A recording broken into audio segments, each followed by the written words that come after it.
Okay, so today is the Monday leading up to the last max battle weekend that we have for the month of May. And that means it comes with new research to help us prepare. So this weekend coming we have Dynamax Suicune coming to max battle from 6 AM on Saturday through to whenever they finish on the Sunday evening. And for the time research, which starts today and ends about 9 PM on Sunday. So again, as mentioned last time with the previous research, these particles that you collect here, you can actually save all those and not claim them so that you can use them on the weekend. But this is what the research entails. To complete the first, you have to collect 500 max particles, and that's going to award you an encounter with a Grookey. 465 is the CP you want to be looking for the hundo, if you're after that. And for the rest of these, we want to win up to 3 max battles, catch 5 max Pokemon, level up a max move 3 times, unlock a max move, and power up Pokemon up to 10 times. So again, you can take your time throughout the week to complete this in your own time, but for myself, I prefer just to get these things out of the way because it's one less thing for me to do tomorrow. Other thing I prefer to do when it comes to max battles, shiny checks only. Okay, this is our first belt I'm going down. Go to bonus challenge and no shiny, 553. That's not a bad IV. Don't quite remember what the hundo is. Yeah, you can't get much closer. Okay, well that's 2 out of 5 caught. So I've got a couple more max battles to do. Don't forget as well, while you're out doing this, if you do happen to find a max Pokemon near a power spot, it'll show up on the bottom left as you click into the power spot where the question mark is down there on the bottom left. Those do count towards the catch 5 as well, so you don't necessarily need to be doing the max battles to complete that one. But if you're like me and you prefer to do shiny checks as well, Bulbasaur is in the rotation this week, so there's another shiny check if you still need it. That's just a little bit cheaper than Machamp or Metagross to complete in terms of particles. Okay, let's go find something else. I gave in and battled that Bulbasaur back there. It wasn't shiny, but it's still another one that I need, so why not? Machop Dynamax is still another one that I need as well. And although Gigantamax Machamp is coming out pretty soon, Machamp can't be Machop. Leaving behind Entei, and this one is not a shiny, 691. Ooh, that's bad. Oh well, try again. There's another one right in front of us. So Suicune being a water type, this Rillaboom is one of the suggested counters, so much so that that research is obviously giving you a Grookey so that you can evolve it into Rillaboom. Suicune also has Ice Beam. Rillaboom weak to Ice Beam. So if you don't have to, don't use Rillaboom. In fact, I'm going to leave my Rillaboom here.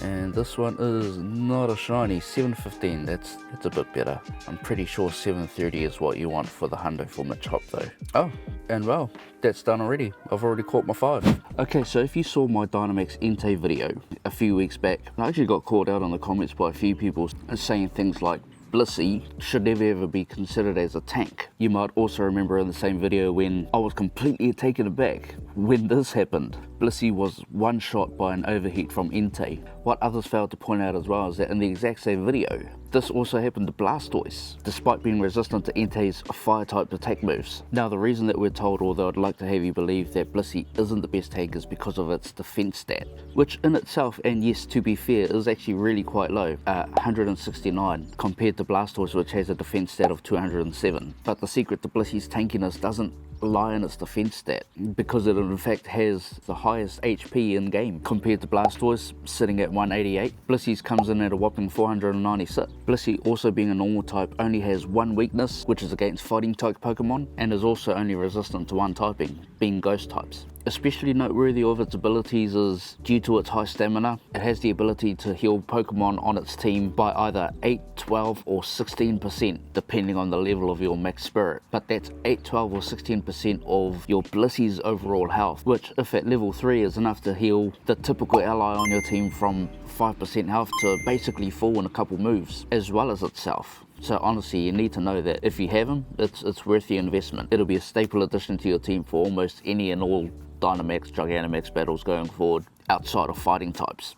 And in some cases, probably could even be useful against some fighting types. And if you're planning to use Blissey, make sure it has the fast move Pound, as that's going to be the move that'll charge the max meter the fastest. If you don't have a Blissey, other options for tanks can be Gigantamax Lapras, which is kind of tanky in itself and resists all of Suicune's moves. Then there's either Dynamax or Gigantamax Blastoise. You want to use the fast move Bite, that also resists everything that Suicune can throw at you. Gigantamax Snorlax is another option if you have them. Being Gigantamax, I understand it's not the most accessible. Gigantamax Dynamax or Dynamax Venusaur can be considered, but again, watch out for Ice Beam. And of course, Dynamax Rillaboom, which is also weak to Ice Beam. In terms of attackers to use during the Dyna Gigantamax phase, number 1 is going to be Gigantamax Toxtricity, followed by Gigantamax Venusaur. Raikou with the fast move Thundershock, Zapdos with Thundershock also. That one does require an Elite TM. If you don't have an Elite TM, Charge Beam will do fine, just charges the max meter half as fast. And of course, Rillaboom's there to use if you so choose to. I don't know why it feels like I'm hating on it, but I actually really like Rillaboom as a Pokemon itself.